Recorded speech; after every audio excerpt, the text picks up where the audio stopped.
Hey everyone, welcome back to Technoclusibility. Sa nakaraang video ay napag-usapan natin ang tungkol sa screen reader.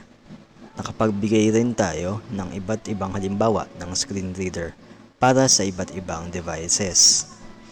Sa video na to, higit nating pagtutuunan ng pansin ang isa sa mga halimbawang nabanggit. Yun ay ang Microsoft Narrator. Ano nga ba ang Microsoft Narrator? At paano siya nirarun or in-execute sa ating mga personal computer na may operating system na Windows? With that being said, let's get started.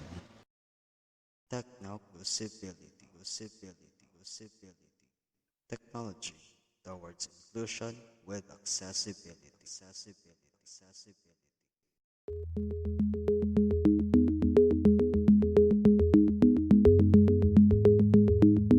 Ang Microsoft Narrator ay matagal nang na-develop ng Microsoft Corporation. Ito ay mayroon na sa mga Windows operating system simula pa noong taong 2000. Subalit hindi agad ito naging kilala o hindi agad ito tinangkilik ng mga people with visual disability dahil hindi ito gaanong mabilis mag-respond. Bunga nito, marami ang naghanap ng alternative sa Microsoft Narrator. Ang tanging mga gumamit lang nito ay ang mga wala talagang pambili ng kakompetensya niyang screen reader, sapagkat dati ay wala pang libre or free license na screen reader. Ang tanging mayroon lang ay ang Microsoft Narrator at ang kalaban niya na may bayad. At dahil hindi naman lahat ay kayang makapagbayad,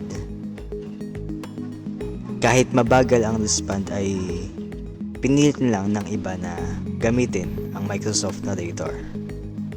Subalit, ang response speed ng Microsoft Narrator ay unti-unting nag-improve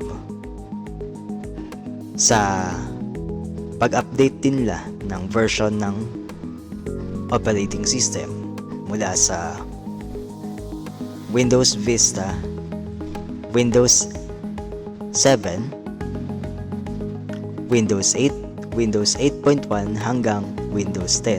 At ngayon nga na nasa Windows 10 na ay masasabi nating mabilis na ang laki na ng pinagbago ng response time ng Microsoft Narrator sa response time niya noong mga unang version nito. Ngayon ay nagpunta ako sa desktop ng aking computer at aalamin natin kung paano i-run ang Microsoft Narrator sa Windows 10 operating system. Tatlo ang paraan para ma-activate ang Microsoft Narrator sa Windows 10 operating system.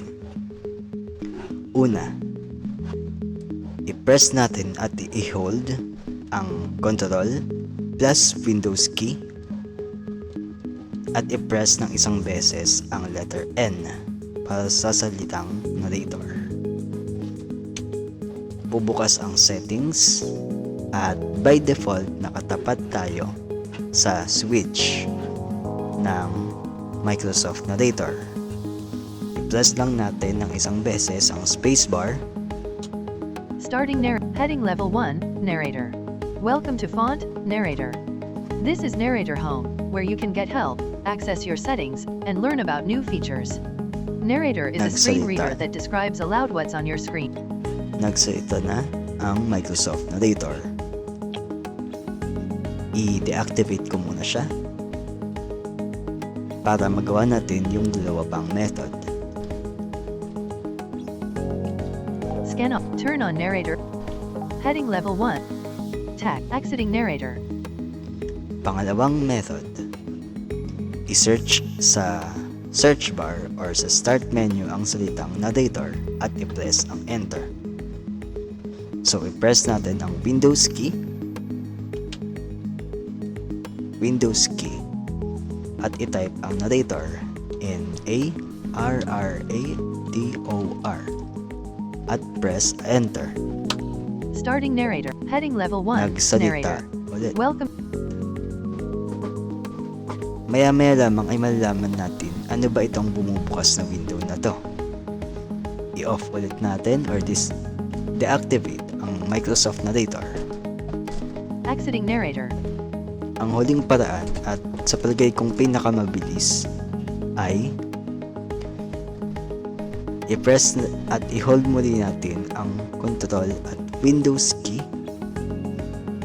at i-press ng isang beses ang Enter. Starting heading level 1. Nagsalita Narrator. agad siya. Welcome to font. Starting narrator. Yun ang tatlong method para ma-activate ang Microsoft Narrator.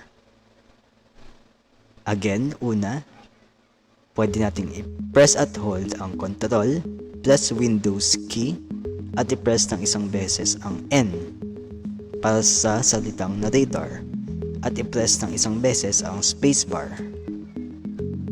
para turn on natin yung switch na tinatapatan nang nagbukas ang settings window natin. Pangalawang method, i-search natin ang salitang narrator sa search bar or start menu at i-press ang enter. Pangatlo ay press at hold natin ang Control plus Windows key at press ng isang beses ang enter. Ngayong bukas na ang ating Microsoft Narrator, mayroong window na nagbukas automatic pag start ng screen reader. Ito yung tinatawag nating Narrator Home o yung pinaka homepage ng isang application kapag nagbubukas siya. Meron din nun si Microsoft Narrator. Alamin natin kung ano-ano ang nasa interface ng Narrator Home. Again, dahil nga hindi namin nakikita ang display or ang interface ng device namin, ginagamit ng mga people with visual disability ang keyboard para ma-navigate or ma-explore ang interface ng mga devices instead of using a mouse or cursor. Ngayon, pipindutin ko lamang ang tab key para mapuntahan natin isa-isa kung ano ang laman nitong Narrator Home. Una, Quick start button. Learn the basics of Quick Start Quick start button. button. Learn the basics of narrator. Learn Alt, the Q. basics of Narrator. Batay sa description niya, learn the basics of Narrator. Sa part na ito o sa link na ito, kapag pinindot natin ang enter or spacebar, may bubukas na window na quick guide para lang magkaroon tayo ng idea tungkol sa Microsoft Narrator, kung paano siya ginagamit, para saan siya ginagamit. At ito ay malaking tulong para doon sa mga magsisimula pa lamang or unang beses pa lamang gagamit ng screen reader or ng Microsoft Narrator bilang kanilang screen reader. Press tab ulit natin. Narrator guide button. View the complete narrator guide online. Narrator Alt, guide G. button. View the complete Narrator guide online. Ang pinagkaiba nito doon sa Quick Start Guide ay ito yung buo na, kompleto at detalyado na mismo yung ipapakita ng button na to sa atin kumpara doon sa Quick Start Guide. Hindi na natin dadaanan yung mismong laman ng pareho ng Quick Start Guide at ng Complete Guide dahil masyado silang mahaba para sa video na to. Kahit itong mismong complete guide, mas mahaba to.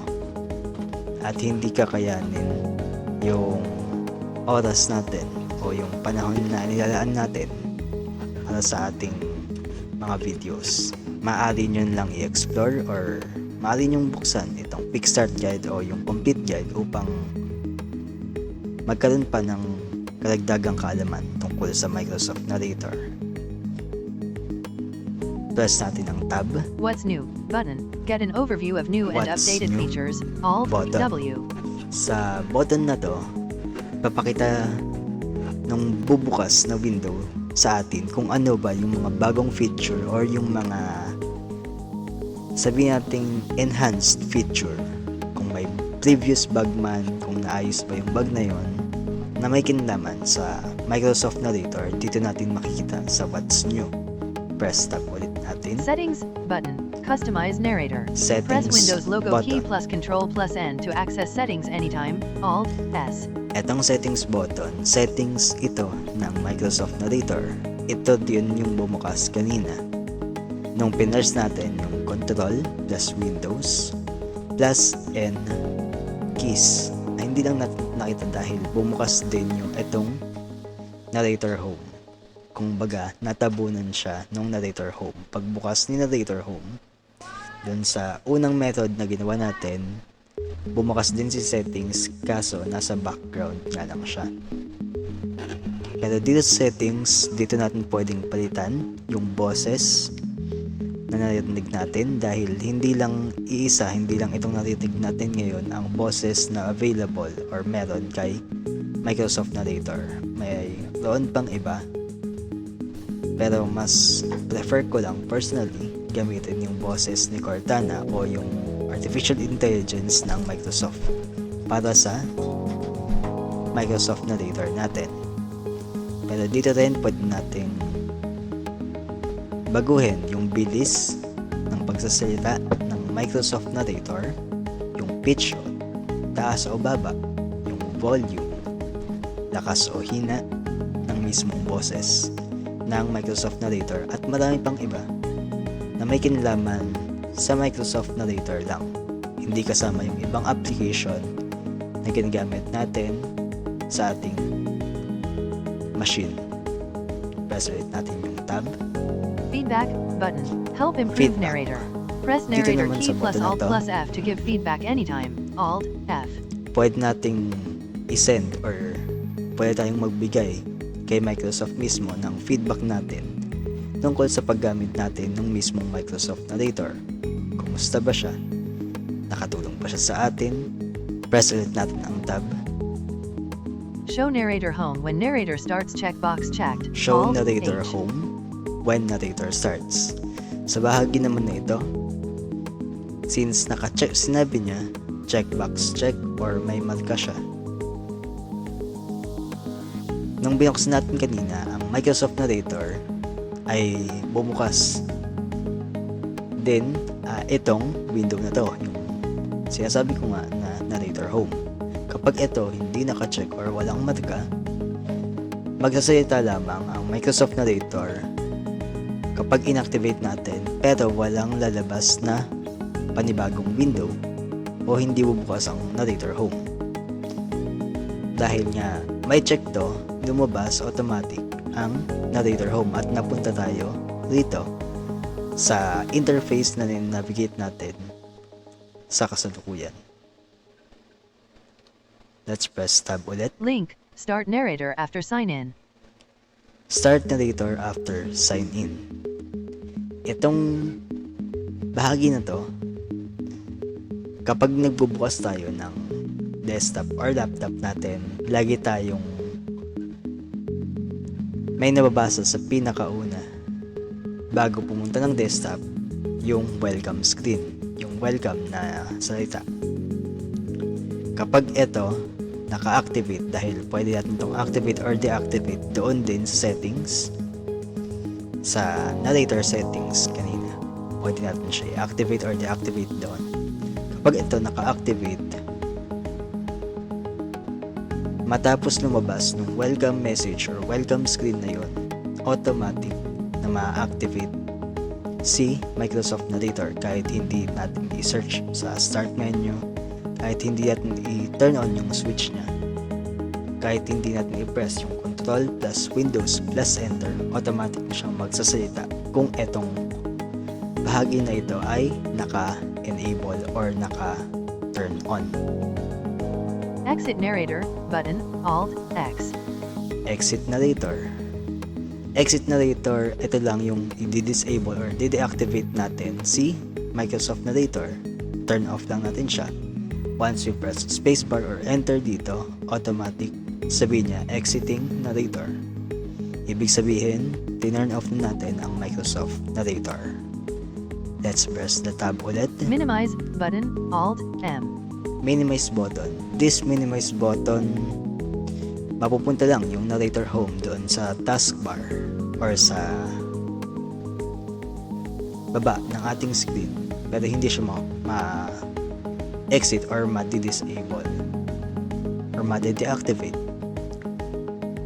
para lang ma-minimize or lumiit yung space na ina-occupy ni narrator home.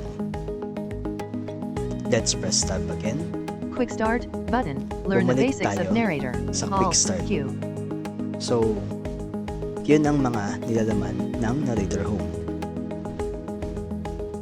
Muli, hindi natin daraanan ang quick start at complete guide ng narrator screen reader dahil nga hindi kakayahan ng oras. Pero kung gusto ninyo na alamin natin ano ba yung nasa loob ng Microsoft Narrator, you can comment down below and tell your suggestion, tell your feedback, give your feedback about this video concerning Microsoft Narrator. Ngayon, babalik tayo sa ating desktop. Technoclusability, 11 of 29. And that's it for our video. I hope you'd like it, and if you do not forget to hit the like button, subscribe to our channel, and turn on the notification so you will not miss our future uploads. Feel free to share as well this video and our channel to others so they will be informed of the technology concerning people with visual disability. Also, like us on Facebook, that's www.facebook.com/technoclusability. With that, see you on the next video. Thank you so much. Keep safe always and